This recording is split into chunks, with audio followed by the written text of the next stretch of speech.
Assalamualaikum warahmatullahi wabarakatuh. Selamat pagi saudara-saudara kalian.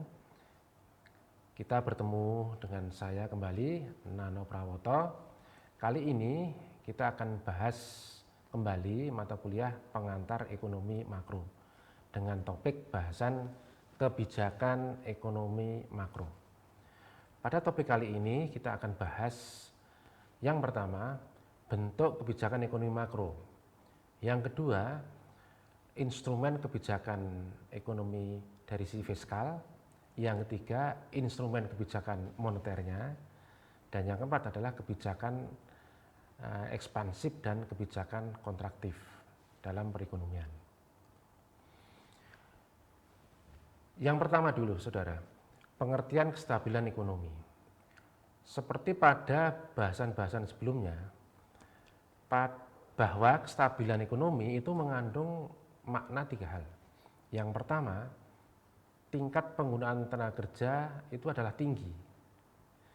Tingkat harga-harga tidak menunjukkan perubahan yang berarti, artinya terjadi kestabilan. Yang ketiga, terdapat keseimbangan antara ekspor-impor, arus modal masuk, arus modal keluar, dalam lalu lintas modal dari dan ke luar negeri. Kemudian saudara, kita akan bahas bentuk-bentuk kebijakan ekonomi makro. Ya, yang pertama itu kebijakan fiskal, yang kedua kebijakan moneter, yang ketiga kebijakan penawaran. Kebijakan fiskal meliputi langkah-langkah pemerintah membuat perubahan dalam bidang perpajakan atau biasanya notasinya itu TX. Dan pengeluaran pemerintah atau G dengan maksud mempengaruhi pengeluaran agregat dalam perekonomian untuk mempengaruhi daya beli masyarakat. Kemudian kebijakan yang kedua adalah kebijakan moneter. Nah, untuk kebijakan moneter ini meliputi langkah-langkah pemerintah yang dilaksanakan oleh bank-bank sentral, ya, bank sentral untuk mempengaruhi atau merubah penawaran uang atau biasanya disebut sebagai jumlah uang beredar dalam perekonomian, atau dengan maksud untuk mempengaruhi pengeluaran agregat. Jadi arahnya sama antara kebijakan fiskal dan moneter itu adalah arahnya untuk mempengaruhi pengeluaran agregat, mempengaruhi daya beli masyarakat. Sehingga kebijakan fiskal dan moneter ini merupakan kebijakan sisi permintaan. Dan kemudian kebijakan lainnya adalah kebijakan sisi penawaran.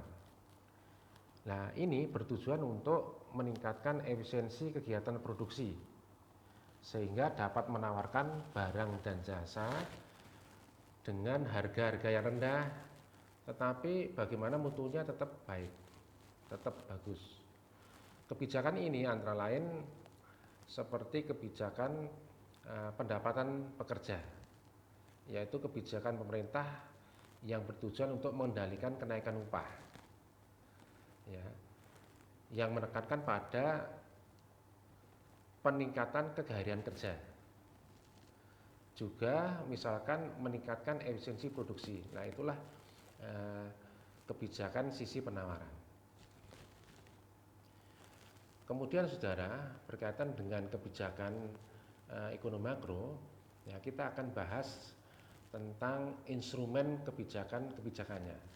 Yang pertama saudara adalah instrumen kebijakan fiskal. Di Indonesia kebijakan ini bisa juga disebut sebagai kebijakan APBN. Kebijakan fiskal ini mempunyai 3 instrumen. Yang pertama adalah pajak atau TX. Yang kedua adalah pengeluaran pemerintah atau yang disebut belanja negara atau sisi government expenditure atau G. Juga ada satu lagi namanya kebijakan subsidi atau transfer TR. Biasanya kebijakan jika menggunakan pajak ini biasanya negara kita itu sering melakukan kebijakan ini dengan pajak tidak langsung, seperti misalkan PPN, ya. Jadi pemerintah mengubah-ubah besarannya PPN. Barangkali misalkan PPN bisa dinaikkan atau diturunkan, yaitu pajak pertambahan nilai atas pembelian barang-barang dan jasa. Instrumen kedua adalah pengeluaran pemerintah atau disebut juga sebagai pembelian pemerintah atau government expenditure. Pengeluaran ini masuk dalam belanja pemerintah dalam APBN kita. Jadi pemerintah bisa menaikkan belanja negara untuk investasi negara misalkan. Nah, ini adalah kebijakan fiskal dengan instrumen yang kedua. Jadi belanja negara itu dinaikkan. Dan kemudian instrumen yang ketiga adalah subsidi. Saya kira masyarakat sering juga mendapatkan subsidi melalui misalkan BLT, subsidi bensin, subsidi beras, subsidi pendidikan dan sebagainya. Nah, sebagai salah satu instrumen transfer pemerintah dalam APBN kita kepada masyarakat. Nah, itulah kebijakan fiskal dari sisi instrumennya. Berikutnya saudara, kita akan bahas instrumen kebijakan moneternya, sisi moneter. Instrumen kebijakan moneter ini itu meliputi yang pertama adalah open market operation, ya, merupakan instrumen kebijakan moneter yang diambil oleh bank sentral kita, dalam hal ini tentu BI, ya, dengan menambah atau mengurangi peredaran jumlah uang, ya, melalui jual beli surat-surat berharga. Jadi di sini BI itu bisa menjual, bisa membeli surat-surat berharga. Kalau BI menjual surat-surat berharga, berarti jumlah uang beredar di masyarakat itu ketarik di Bank Indonesia, sehingga jumlah uang beredar bisa turun.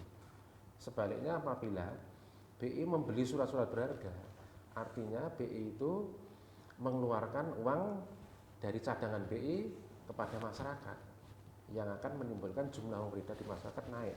Nah, seperti itu. Ini kaitannya dengan kebijakan open market operation. Yang kedua saudara, kebijakan moneter, instrumennya adalah kebijakan diskonto. Kebijakan ini merupakan instrumen kebijakan moneter yang diterapkan Bank Sentral atau BI dengan cara mengontrol suku bunga, mengontrol margin, ya, profit margin BI untuk mengatasi misalkan inflasi. Nah, jadi yang dikontrol itu adalah suku bunga untuk sektor konvensional, ekonomi konvensional. Bisa jadi yang dikontrol adalah profit margin atau margin Bank Indonesia, itu dari sisi syariahnya. Instrumen berikutnya adalah kebijakan cadangan kas, atau ini biasanya disebut sebagai reserve requirement, ya, merupakan instrumen dengan cara menaikkan atau menurunkan cadangan kas bank umum di bank sentral. Jadi contoh misalkan Anda menabung di bank, maka sebagian dari tabungan Anda di bank tadi itu dicadangkan di Bank Indonesia. Nah, itu yang disebut sebagai kebijakan cadangan kas atau reserve requirement. Dan yang keempat saudara adalah kebijakan kredit ketat. Nah, kebijakan ini adalah mengontrol, ya, BI mengontrol bank-bank umum atau otoritas moneter mengontrol bank-bank umum untuk memperketat kreditnya, ya, merupakan instrumen kebijakan moneter dengan cara misalkan aturan 5C di bank-bank umum, ya, memperketat aturan tentang karakter, capability, collateral, capital, dan condition of economy. Jadi aturan 5C ini diperketat sehingga nanti bank-bank umum juga terlibat dalam kredit ketat. Seperti itu. Berikutnya saudara adalah kebijakan dorongan moral atau biasanya disebut sebagai moral persuasion. Nah, kebijakan ini merupakan instrumen untuk memperbaiki dan mengawasi jumlah uang beredar dengan cara himbauan-himbauan moral kepada masyarakat, kepada bank-bank umum atau lembaga keuangan yang lainnya. Misalkan dalam situasi ekonomi kurang baik, maka Bank Indonesia bisa saja melakukan himbauan secara moral kepada bank-bank umum untuk alokasi kreditnya misalkan seperti itu. Berikutnya saudara, kita akan bahas kebijakan fiskal maupun moneter dari sisi kebijakan, apakah kebijakan itu ekspansif ataukah kebijakan itu kontraktif. Tentu kebijakan ini mempunyai makna yang berlawanan. Kalau kebijakan ekspansif itu kebijakan yang dengan tujuan pemerintah itu mendorong perekonomian lebih berkembang lagi. Tetapi kalau kebijakan kontraktif itu kebijakan justru sebaliknya untuk memperlambat perekonomian. Dan kebijakan kontraktif ini adalah kebijakan yang sangat langka dilakukan oleh negara-negara di dunia ini. Karena kan kebijakan tujuannya untuk memperlambat perekonomian. Sedangkan suatu negara biasanya kan ingin mempercepat perekonomian itu tumbuh. Nah ini tadi memperlambat. Nah ini jarang terjadi dalam situasi demikian.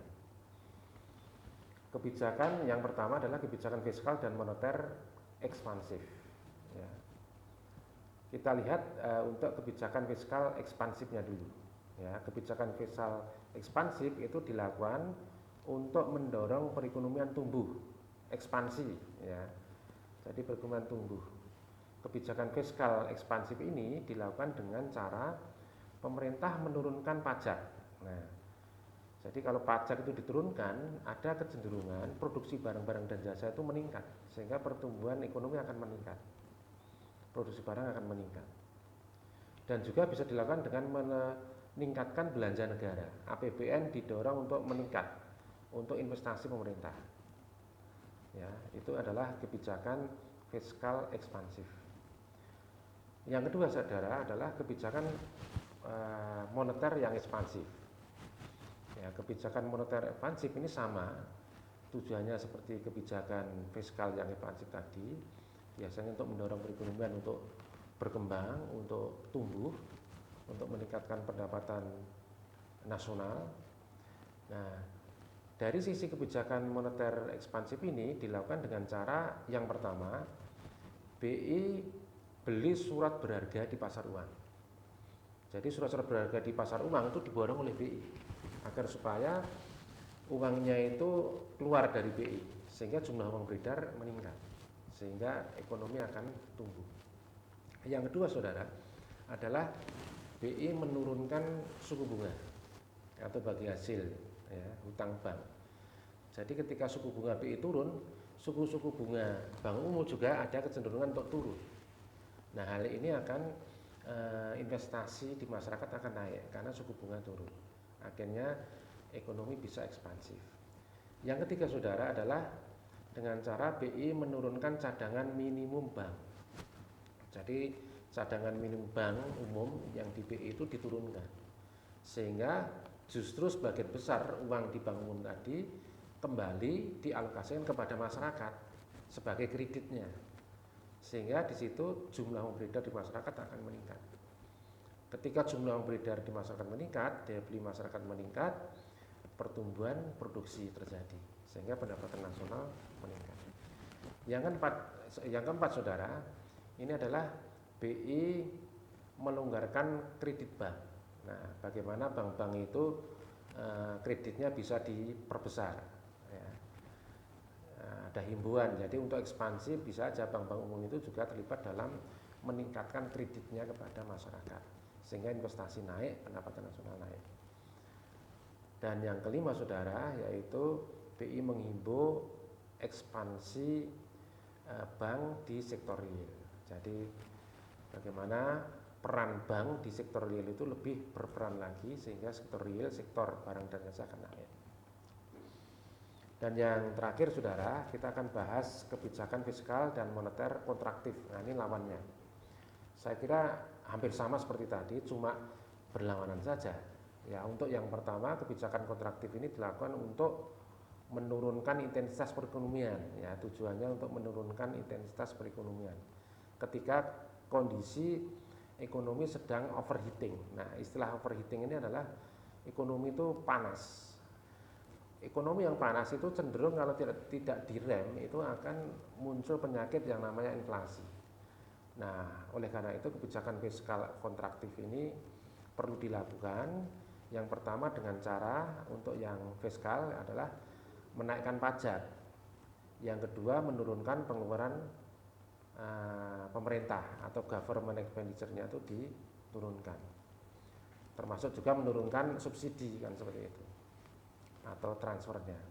Sedangkan dari sisi kebijakan moneter yang kontraktif ini dilakukan dengan cara yaitu BI menjual surat-surat berharga di pasar uang.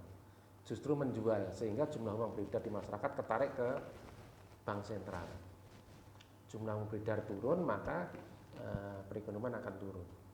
Yang kedua saudara adalah BI menaikkan suku bunga atau bagi hasil ya utang bank itu dinaikkan sehingga ketika suku bunga naik nanti bank-bank umum juga menaikkan suku bunga sehingga investasi akan turun. Investasi turun perekonomian akan turun kontraktif. Yang ketiga BI menaikkan cadangan minimum bank. Jadi cadangan uang di bank-bank umum tadi di Bank Indonesia itu dinaikkan cadangannya sehingga sebagiannya yang digunakan untuk kredit bank umum itu akan menjadi rendah sehingga jumlah uang beredar ikut rendah. Yang keempat adalah BI memperketat kredit bank. Nah, jadi ini bagaimana kredit bank itu diturunkan, diperketat ya. Dan yang terakhir saudara, kebijakan yang dilakukan oleh BI untuk menghimbau kehati-hatian bank sebagai peranannya intermediare di sektor real agar supaya perannya tetap bagus, maka kehati-hatian bank ini terus dijaga agar supaya bagaimana sektor real tetap masih berkembang tetapi di sektor perbankan juga tetap aman seperti itu. Saya kira itu saudara, demikian apa yang kita bahas, yang membahas tadi kebijakan ekonomi makro di dalam perekonomian. Kita akan kembali bertemu pada sesi berikutnya. Demikian, Assalamualaikum warahmatullahi wabarakatuh.